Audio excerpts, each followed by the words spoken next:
অর্জুন গাছ একা ছিল ওই মাঠে, আর্য পুরুষ আভিজাত্যের দম্ভ। নত যেন হলো সব গাছ তার কাছে। এইটুকু শুধু আরম্ভ কাহিনী। কোথা থেকে এলো কৃষ্ণচূড়ার বীজ? যুবতী হলো সে কয়েক বছর পরে। সাঁওতালি মেয়ে, খোপায় তীব্র লাল। অর্জুন তাকে চাইল আপন করে। নত যেন হবে এমন মেয়ে সে নয়, বসন্তে সে তো একাই নিজেই সাজে। আর্য পুরুষে আসক্তি নেই তার, ব্যস্ত আছে সে ফুল ফোটানোর কাজে। খোপা থেকে খসে গতরাত্রির ফুল, ঝিরঝিরে পাতা পোশাক বুনেছে তার। অর্জুন সে যে আর্য পুরুষ, ভাবে সব সুন্দরে একা তার অধিকার।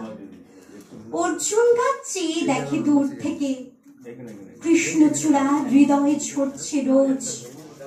রূপ দেখে তার ধাঁধায় দুখানি চোখ, ভাবে কবে পাবে ওই হৃদয়ের খোঁজ।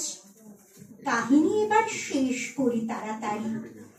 কৃষ্ণচূড়ার জেদ খানি বড় বেশি, অভিমান সেও বিকবে না কারো কাছে, বরঞ্চ হবে বন্ধু বা প্রতিবেশী।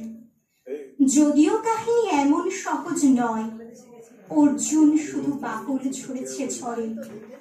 সাঁওতালি মেয়ে রক্ত ঝরাতে জানে, আর্য পুরুষ আর মানে অন্তরে। পরের জন্মে অর্জুন গাছ হলে কৃষ্ণচূড়াকে বন্ধুর মতো দেখো। আমাকে চিনতে ভুল করো না হে রিজু, রক্ত ছড়ালে বাকল খসিয়ে ডেকো। নমস্কার।